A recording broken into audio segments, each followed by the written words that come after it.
स्वागत। आप देख रहे हैं अब की बार किसकी सरकार। मैं हूं सौरभ शर्मा और आपने पिछले 2 दिन इंडिया टीवी पर देखा है ओपिनियन पोल, और ओपिनियन पोल के अब आखिरी इसकी दहलीज पर हम पहुंच चुके हैं। दोस्तों, आपने सारे राज्य देख लिए। हमने यूपी की 80 सीटें छोड़ करके बाकी सभी सीटों के बारे में सर्वे क्या कह रहा है, हर राज्य का, उत्तर, दक्षिण, पूरब, पश्चिम, सब हमने आपको बताया। अब ऊपर आप नंबर देखते रहिए।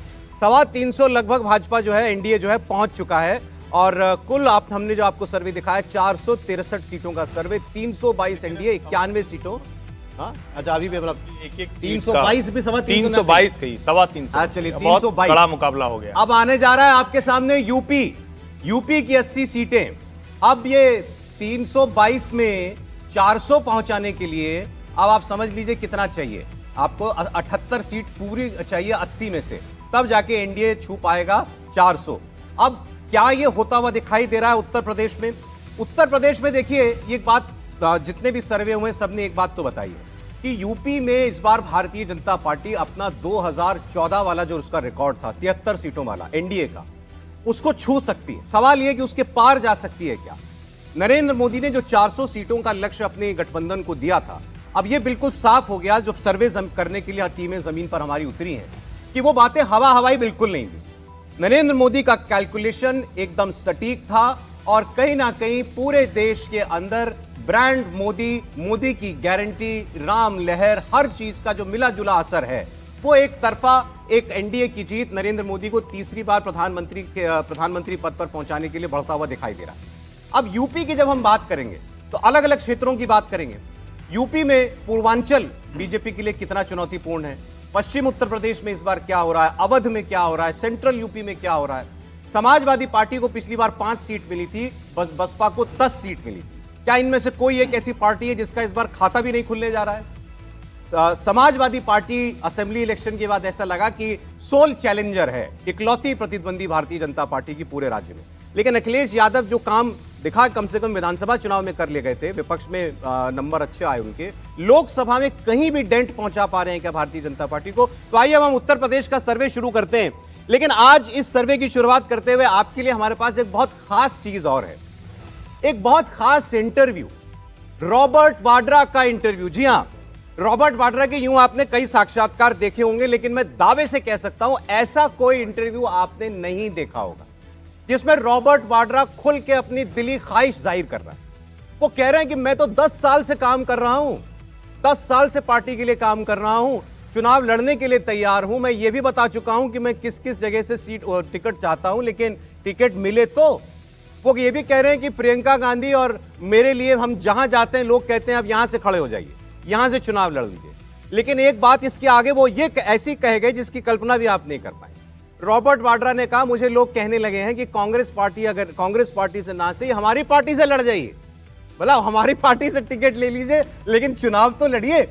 और वो ये भी कह रहे हैं कि बहुत देर हो गई है, बहुत देर हो गई, कई वर्षों से हम काम कर रहे हैं, मैं सोशल वर्क करता हूं, मैं धार्मिक काम करता हूं, अब वक्त आ गया खुलकर राजनीति में आने का। उनकी बातें ये कांग्रेस पार्टी लेकिन सुनेगी क्या? और आप उनकी ख्वाहिश की सीटें अगर आप जानेंगे तो वाकई ऐसा भी एक लगता है कि एक चांस तो है, क्योंकि जो सीटें यूपी की खासकर डिक्लेयर नहीं हुई हैं, अभी कांग्रेस ने नहीं की हैं, वही चांस चाह रहे हैं रॉबर्ट वाड्रा और खुलकर चाह रहे हैं। तो मैं आपको उनका ये इंटरव्यू आपके सामने रख रहा हूं। इसमें स्मृति ईरानी की बात भी वो कर रहे हैं, इसमें वो ये भी कह रहे हैं मुझे बीजेपी कैसे टारगेट करती है, और इसमें आपको वो ये भी बता रहे हैं कि मैं जहां से भी लड़ूंगा, मैं लोगों को पसंद हूं, मैं जीत जाऊंगा। इतना उनको आत्मविश्वास है। तो सुनिए रॉबर्ट वाड्रा का ये बहुत खास इंटरव्यू। कई नेता, कई उम्मीदवार इस बार कोशिश कर रहे हैं कि चुनाव में उन्हें लड़ने का मौका मिले। आपका भी नाम सुर्खियों में, आप कई बार अपनी इच्छा जता चुके हैं चुनाव लड़ने के संदर्भ में। क्या कहना चाहेंगे, अभी भी आप चाहते हैं लोकसभा चुनाव लड़ना? पहले मैं खुशी जताता हूं कि मैं आपके साथ हूं यहाँ और आपके चैनल पे हूं। मैं ये कहता हूं कि मेरी इच्छा नहीं है, ये लोगों की इच्छा है। वो चाहते हैं कि मैं बड़े पैमाने पर अपना जितना भी चैरिटी और उनके बीच में रहता हूं हमेशा साल भर, और अपना धार्मिक जो मेरा पूरा दौरा होता है, और उनको लगता है कि जितनी भी बीजेपी के जो परेशानियां जो मेरे को झेलनी पड़ती हैं और उसका जवाब मैं दे पाऊंगा, वो लगता है उनको कि मैं जरूर राजनीति में कदम रखूं। और चाहे स्टेट इलेक्शन होता है या जनरल इलेक्शन होता है, उनको हमेशा लगता है कि मुझे जरूर अब इस समय पॉलिटिक्स में आने की जरूरत है। और मतलब कि जब मैं इस परिवार का सदस्य हूँ, गांधी परिवार के सदस्य हूं, तो राजनीति से दूर रहना बहुत मुश्किल होता है। और पर मैं यही मुझे लगता है कि डिमांड सब जगह से आ रही है। जरूर मुरादाबाद से तो हमेशा उम्मीद करते हैं कि मैं वहीं मुरादाबाद को रिप्रेजेंट करूं, पर अमेठी में मैंने बहुत काम किया है, रायबरेली और जगदीशपुर और सारे ये सुल्तानपुर वगैरह सब में मैंने बहुत मेहनत की है 1999 से। अगर मैं साउथ में जाता हूँ, जैसे तेलंगाना से बहुत रिक्वेस्ट आ रही थी प्रियंका और मेरे लिए भी, और अगर मैं जहां भी जाता हूँ लोगों को लगता है, मिलने आते हैं और देखते हैं कि मैं मेहनत कर रहा हूँ और वो चाहते हैं कि मैं उनको रिप्रेजेंट करूं, और पोस्टर लगने शुरू हो जाते हैं सब जगह से। और यही नहीं, मैं आपको बताऊंगा कि मैं जहां भी कोई भी कॉन्क्लेव में जाता हूं या कोई भी पॉलिटिकल प्रोजेक्ट इवेंट में जाता हूं, वहां हर पार्टी के लोग जो जब मिलते हैं तो वो कहते हैं आप तो बहुत देरी कर रहे हैं, मतलब बहुत समय हो गया, आपको राजनीति में आना चाहिए और अपने कदम रखने चाहिए उसमें। और वो कहते हैं अगर कांग्रेस से नहीं, हमारी पार्टी से भी आ जाओ। सॉफ्ट टारगेट का जिक्र किया, मैं उस पर आऊंगा, लेकिन उसके पहले आपने पोस्टर का जिक्र किया। एक पोस्टर सोशल मीडिया पे बहुत वायरल हो रहा है, जहां पर एक तरफ स्मृति ईरानी है और दूसरी तरफ आप है, तो आपको उम्मीदवार बताया जा रहा है जनता का।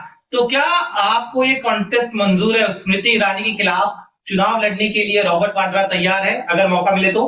मैं तो किसी के खिलाफ भी मतलब कि लड़ने के लिए तैयार हूं, क्योंकि लोगों में प्यार है मेरे लिए, उनको लगता है कि मैं उस काबिल हूं।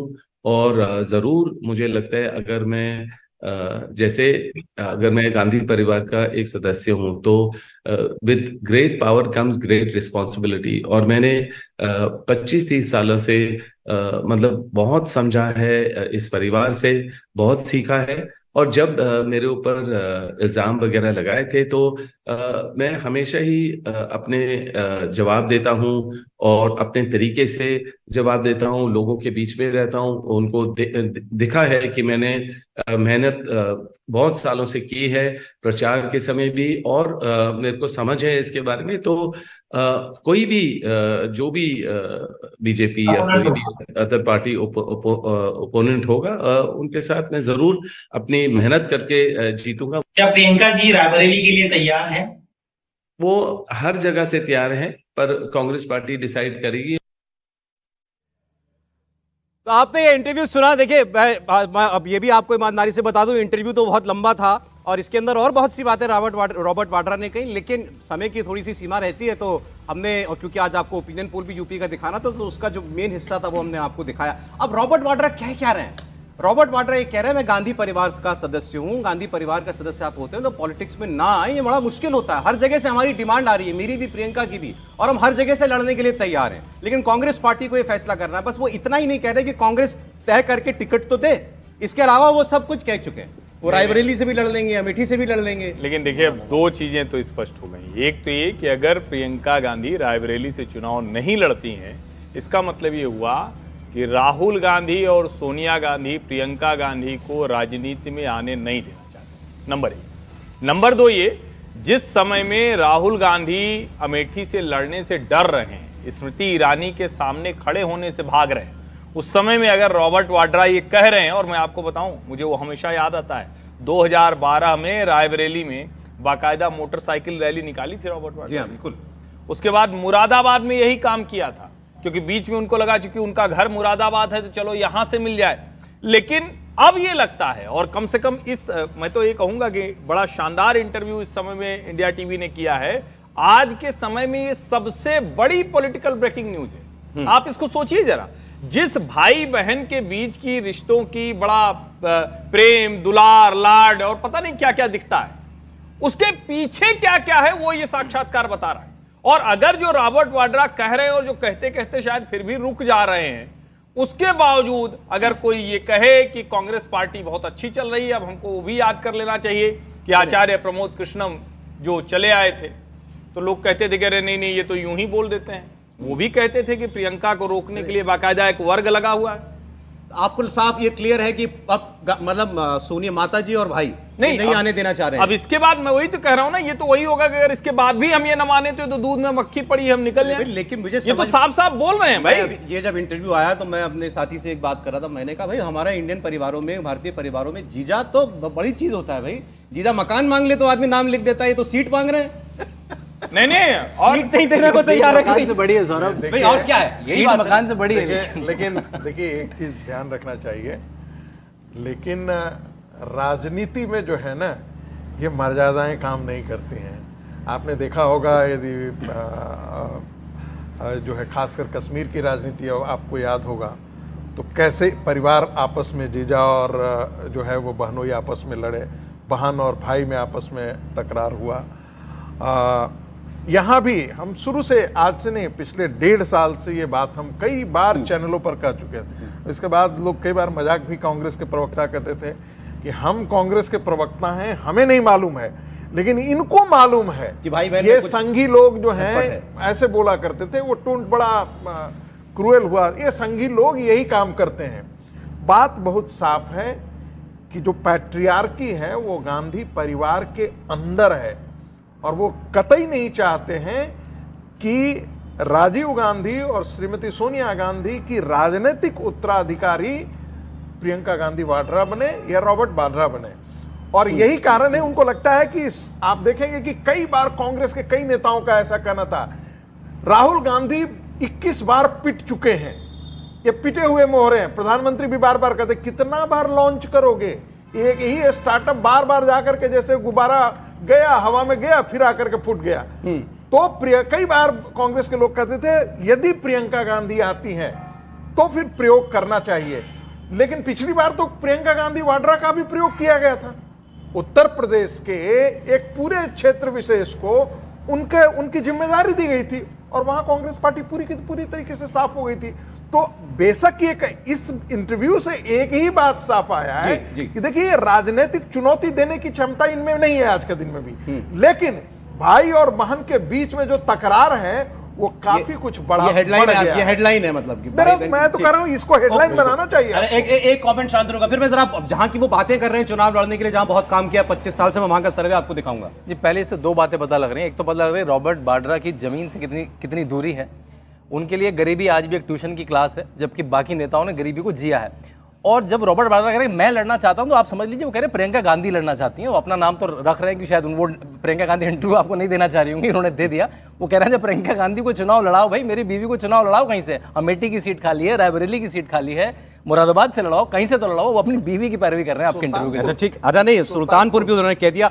देखिए इत्तेफाक से जितनी सीटें उन्होंने कहीं, एक मुरादाबाद को छोड़ दीजिए तो अमेठी, रायबरेली, सुल्तानपुर सब अवध में आता। मैं आपके सामने अवध का सर्वे यूपी का रख रहा हूं, रॉबर्ट जी भी देख रहे हो तो सर्वे में उनको पता चल जाएगा यहाँ क्या हाल है। अच्छा, जो एक चीज इसमें नहीं थी वो ये कि मैं स्मृति ईरानी को टक्कर देना चाहता हूं। मैं स्मृति ईरानी को टक्कर देना चाहता हूं। वो मेरे खिलाफ बहुत बोलती हैं, अफवाहें उड़ाती हैं, झूठ बोलती हैं। पार्लियामेंट में भी उन्होंने मेरे खिलाफ बहुत बोला, लेकिन कभी कोई आरोप साबित नहीं कर पाई है। मेरी तस्वीर दिखाई उन्होंने पार्लियामेंट के अंदर, मैं वहां से भी लड़ने के लिए तैयार हूं। तो देखिए मैं आपके सामने अवध की सीटें रख रहा हूं, फिर अमेठी की बात करूंगा। पहले 14 सीटें अवध में, और सर्वे ये बता रहा है इंडिया टीवी CNX का, ये 14 की 14 सीटें भारतीय जनता पार्टी जीत रही है इस बार। हमारा सर्वे इस ओर साफ इशारा कर रहा है। 14 की 14 सीटें मतलब अमेठी, रायबरेली दोनों समेत 14 की 14 सीटें भारतीय जनता पार्टी इस बार जीत सकती है। अमेठी में जहां से उन्होंने कहा मैंने बहुत काम किया 25 साल में, राहुल गांधी हार कर वायनाड चले गए थे, और अब ये बड़ा क्लियर हो गया आज जब उन्होंने वायनाड में अपना नॉमिनेशन फाइल कर दिया है कि इस बार राहुल गांधी शायद एक ही सीट से लड़ने जा रहे हैं, वो दूसरी सीट से नहीं लड़ेंगे। तो अमेठी को लेकर जितनी कयासबाजियां थी, मुझे लग रहा है धीरे धीरे वो खत्म हो रही हैं, क्योंकि भले ही डिक्लेयर कांग्रेस ने नहीं किए, लेकिन अब शायद राहुल गांधी का मन उचट गया है अमेठी से और उत्तर प्रदेश से। यहां अमेठी स्मृति ईरानी दूसरी बार जीतती हुई हमको दिखाई दे रही हैं। बहुत मेहनत की उन्होंने, 14 लड़ी, हारी, 19 लड़ी, जीती, और इस बार उन्होंने अपना एक बहुत बड़ा मजबूत ग्राउंड वहां तैयार कर लिया। ऐसे ही रायबरेली में 5 बार सांसद सोनिया गांधी रही हैं, उसके बाद अब वो राज्यसभा रूट से सांसद चली गई हैं। लेकिन उनके रायबरेली छोड़ते ही लगता है कांग्रेस से भी रायबरेली छूट जाएगी। भारतीय जनता पार्टी का खास फोकस इस बार रायबरेली पर है कि गांधी परिवार की जो भी परंपरागत सीटें हैं वहां हम 1 इंच उनको हम नहीं देने वाले हैं, चाहे उम्मीदवार कोई भी हो। तो रायबरेली में इस बार कमल खिल सकता है। लखनऊ की ज्यादा बात करने की जरूरत नहीं है, लखनऊ बीजेपी का गढ़ रहा है हमेशा से। राजनाथ सिंह वहां से चुनाव लड़ेंगे और कोई दिक्कत उनके इलेक्शन में दूर दूर तक दिखाई नहीं दे रही है। ऐसी फैजाबाद, अयोध्या, फैजाबाद की सीट जो है लोकसभा की, उसमें हम लोग बात करें तो राम मंदिर का मुद्दा अगर पूरे देश में छाया हुआ है तो जहां राम मंदिर है वहां कैसे कोई कसर छूट सकती है। तो फैजाबाद की सीट भारतीय जनता पार्टी के पास जा रही है। तो ये मैंने आपको मुख्य सीटें जो हैं वो अवध की बताई। आप बताइए रॉबर्ट वाड्रा का किस सीट से चांस है अवध से अगर उनको लड़ना है? तो आपने सब सीट दे दिया बीजेपी को। देखिए, अब उनकी दिली ख्वाहिश है तो मुझे लगता है कि उनको अमेठी जरूर देना चाहिए, क्योंकि स्मृति ईरानी भी चाहती होंगी कि उनके खिलाफ एक बार लड़े। खैर, हम रायबरेली की बात करते हैं। जब सबसे पहले हमने ये बताया था कि रायबरेली सीट भी कांग्रेस इस बार हारने जा रही है तो बहुत सारे लोगों ने क्रिटिसाइज़ किया था। लेकिन आप देखिए, अब 15 दिन बाद जब फर्स्ट फेज का चुनाव होगा तब भी कांग्रेस ये तय नहीं कर पाई कि अमेठी और रायबरेली से उनका कैंडिडेट कौन होगा। तो ये अपने आप में दिखाता है कि कांग्रेस अमेठी रायबरेली दोनों से बहुत पीछे चल रही। इस पूरे रीजन में आप देखेंगे बीजेपी पहले भी जब उत्तर प्रदेश में बहुत अच्छा परफॉर्म नहीं करती थी तब भी बीजेपी इस रीजन में बहुत अच्छा परफॉर्म करती थी। उसका रीज़न यही है कि यहाँ का जो सोशल इक्वेशन है बीजेपी को बहुत फेवर करती है, जिसमें आपका जो लखनऊ हो गया, फैजाबाद हो गया, ये सब सारे रीजन बीजेपी के लिए सोशल इक्वेशन के लिहाज से बहुत ज़्यादा। ओबीसी हो गया, उसके बाद जो सवर्ण वोट है, उत्तर प्रदेश में सवर्ण वोट एक बहुत महत्वपूर्ण फैक्टर होता है। पूरे नॉर्थ इंडिया में आप देखेंगे तो सवर्ण एक जो बहुत बड़ा इलेक्टोरली सबसे ज़्यादा महत्वपूर्ण है वो उत्तर प्रदेश में, जिसमें पर्टिकुलरली इस रीजन में बहुत इंपॉर्टेंट रखता है। बीजेपी के लिए कोई बड़ी मुश्किल नहीं है, कोई भी सीट बीजेपी के लिए अनसेफ नहीं है। यहाँ पे कोई सीट अनसेफ नहीं है, बिल्कुल नहीं। रायबरेली में थोड़ी बहुत फाइट जरूर है। बहुत कुछ निर्भर करता है यदि कांग्रेस यहाँ पे कोई ऐसा कैंडिडेट दे दे जो बीजेपी के लिए बहुत मुश्किल हो। संभव है कि यदि वो प्रियंका गांधी को लेके आ जाए तो शायद बीजेपी के लिए मुश्किल हो सकती है वहाँ पे। लेकिन फिर भी चूंकि आप देखिए अब चुनाव में बहुत कम दिन है, लेकिन बीजेपी ने शायद अपने मुझे जहाँ तक लगता है बीजेपी ने शायद अपनी कैंडिडेट अनाउंस भले ही नहीं किया, लेकिन नहीं किया है, लेकिन उन्होंने शायद किसी को इंडिकेशन जरूर दिया है जहाँ पे हमारी टीम वहाँ पे डिस्कशन कर रही थी। अगर प्रियंका को किसी मतलब अंत के लिए नॉमिनेशन करने के लिए किसी ऐसे कार्ड के तौर पर रखा है जिससे चुनाव के बीच में बड़ी गहमा गहमी पैदा हो जाए तो कितना इंतजार कराएगी कांग्रेस, हम ये नहीं कह सकते हैं। अगर रायबरेली भी हाथ से छूट रहा है तो प्रियंका गांधी को चुनावी राजनीति में लॉन्च करने का इंतजार और कब तक किया जाएगा? देखिए, मुझे तो लगता है कि अगर सरप्राइज के तौर पर ही लाना है तो लेके आना चाहिए। और प्रियंका गांधी वाड्रा चुनाव प्रभारी के तौर पर असफल रही हैं। एकमात्र सीट थी जो अमेठी उनके जिम्मे थी पूरी तरह से, और 2 सीटें थी रायबरेली और अमेठी। रायबरेली में मत प्रतिशत बहुत कम हो गया, जीत हार का अंतर कम हो गया, और अमेठी तो वो हार गए। तो राहुल को दोष है तो उनके साथ प्रभारी के तौर पर उनको भी दोष जाएगा। लेकिन मेरा यह मानना है कि अगर सरप्राइज वैल्यू के तौर पर भी कांग्रेस लाए, विपक्ष की हम लोग बात करते हैं, लोकतंत्र में विपक्ष का बड़ा महत्व होता है। मुख्य विपक्षी पार्टी अपने घर की सीटों से कई दशक से जिन सीट पर उसका कब्जा रहा है वहां लड़ने तक से डर रही है। और मैं तो ये कह रहा हूं, जीते हारे चाहे जो, अगर रॉबर्ट वाड्रा ऐसे कह रहे तो भैया लड़ा दो ना अमेठी से, कोई एक जिसको कहें कि थोड़ा रोचक तो बने मामला। और जहां तक रही चुनाव जीतने की, आप अवध की बात कर रहे हैं तो मैं तो यही कहूंगा, अयोध्या है, श्री रामचंद्र कृपालु भजवन हरण भव भय दारुणम, तो भाजपा के लिए तो वहां कोई संकट है ही नहीं। और जिस तरह का भव्य मंदिर बना है और उसके आसपास की सीटों पर तो कहीं कोई कल्पना नहीं है। उत्तर प्रदेश एक ऐसा राज्य है जहां नरेंद्र मोदी के साथ जो उनकी, जिसको हम कहते हैं ना कि भारतीय जनता पार्टी की जो धार्मिक सांस्कृतिक विरासत है, और योगी आदित्यनाथ जैसा मुख्यमंत्री भी बैठा हुआ जी, तो वहां आप कैसे कल्पना कर सकते हैं कि जो विपक्ष वैसे ही हारा, हताश, निराश, थका हुआ, वो कहां से लड़ पाए? अभी तो मैंने केवल अवध बताया, आप कह रहे हैं कि अवध से पता लग गया पूरे यूपी में कहीं टेंशन नहीं है। अब चावल तो एक ही निकाल के कहां पूरा भगोना पलट के चावल देखते हैं? तो दूसरा लेकिन एक कटोरा और निकाल लेते हैं। निकाल लेते हैं। पश्चिमी उत्तर प्रदेश चल लेते हैं। 8 सीटें पश्चिमी उत्तर प्रदेश का सर्वे आपके सामने आ रहा है व्यूअर्स। 8 सीटों वाला पश्चिमी उत्तर प्रदेश। जयंत चौधरी अभी आए हैं यहाँ पर, भारतीय एनडीए में आ गए हैं, और भाजपा यहाँ 7 सीटें जीत रही है और आरएलडी 1 सीट, मतलब जो एक बची थी वो भी आरएलडी ले जा रही है। मतलब 8 की 8 सीटें एनडीए के पास, सपा 0, बसपा 0, कांग्रेस 0, जबकि यहाँ सबका कुछ कुछ है आधार, सपा बसपा का तो डेफिनेटली। लेकिन चुनाव इस बार कहीं कोई सीन किसी सीट पर नहीं बन रहा पश्चिमी उत्तर प्रदेश के अंदर। सहारनपुर जो बसपा जीती थी 2019 में, यहां भी अब राघव लखनपाल वर्सेस इमरान मसूद का सिक्का नहीं चल रहा है। इसके अलावा मुजफ्फरनगर की बात करेंगे, संजीव बालियान यहाँ से केंद्रीय मंत्री सामने हैं, सपा के हरेंद्र मलिक के। संजीव बालियान की सीट पर थोड़ी हम लोग चर्चा करेंगे, कुछ लोगों का मानना है फंसी हुई सीट थी ये। मेरठ की बात करें, अरुण गोविल यहाँ से आ गए हैं। अरुण गोविल के सामने सपा के उम्मीदवार कौन होंगे अभी ये तय नहीं है, लेकिन मेरठ की सीट पर अरुण गोविल के लिए अभी तय हो गया। अतुल प्रधान जो है वो लड़ रहे हैं, जो विधायक हैं। उनके लिए भी तो मार मची हुई पार्टी में, अतुल प्रधान को लेकर नहीं, भानु प्रताप को हटाया, उन्होंने पहले प्रत्याशी बनाया था और अब उन्होंने नया ये घोषित। बागपत में आरएलडी जीत रही, बागपत राजकुमार सांगवान, सामने सपा के मनोज चौधरी हैं। बागपत की सीट भाई बिल्कुल चौधरी साहब की सीट मानी जाती है, तो बागपत में कोई टेंशन नहीं दिख रही है। गाजियाबाद सबसे ज्यादा मार्जिन से जीतने वाली सीट भाजपा के लिए है। यहां पर इस बार जनरल वीके सिंह का टिकट जो है वो कट गया है, लेकिन अतुल गर्ग हैं डॉली शर्मा के सामने, उनके चुनाव में कोई दिक्कत नहीं है। गौतम बुद्ध नगर में भी ऐसे ही डॉक्टर बीजेपी की तरफ से महेश शर्मा है, सांसद हैं, और यहाँ भी कोई दिक्कत जो है उनकी सीट पर नहीं दिखाई दे रही। पश्चिमी उत्तर प्रदेश, शांतनु। देखिए, पश्चिमी उत्तर प्रदेश में पिछली बार जब गठबंधन आया था सपा बसपा का, तो उनको लाभ हुआ था। जैसे सहारनपुर की सीट देख लें, या नगीना की सीट देख लें, या बिजनौर की सीट देख लें, जो बसपा के खाते में गई थी। देखिए, जो बागपत और मुजफ्फरनगर की सीट है, आरएलडी के अगेंस्ट में लड़ने के बाद भी भाजपा जीती थी, कम मार्जिन से जीती थी। संजीव बालियान भी कम मार्जिन से जीते थे, और मैं नाम भूल रहा हूँ उनका, बागपत से हमारे पुलिस कमिश्नर साहब भी कम मार्जिन से जीते थे। सत्यपाल जी भी कम मार्जिन से जीते थे। लेकिन अब आरएलडी के आ जाने के बाद, देखा तो कोई दिक्कत नहीं बची इन सीटों पर। आरएलडी का, और तभी आपने देखा जो किसान आंदोलन हुआ, जो कृत्रिम किसान आंदोलन फिर से हुआ 2-3 महीने पहले, वो उत्तर प्रदेश में कुछ नहीं देखा, क्योंकि आरएलडी नहीं थी बीच में। पीछे आरएलडी ट्रैक्टर बेचती थी वो। तो मेरे ख्याल से मुझे लगता है इन सीटों में कोई भी दिक्कत होनी चाहिए। नहीं, मुजफ्फरनगर की सीट पर कुछ पिछली बार मुजफ्फरनगर की सीट चौधरी अजीत सिंह खुद, एक बार इनका इनपुट आ जाए, एक बार सर्वे इन्होंने किया। देखिए, मुजफ्फरनगर की सीट 2019 में जो रिजल्ट आई थी उसमें चौधरी अजीत सिंह खुद वहां चुनाव लड़ रहे थे, तभी वो 6000 वोटों से 6500 वोटों से हार गए थे, जबकि बीएसपी, आरएलडी, सपा सबका अलायंस था, आघोषित रूप से कांग्रेस का भी समर्थन था तब भी।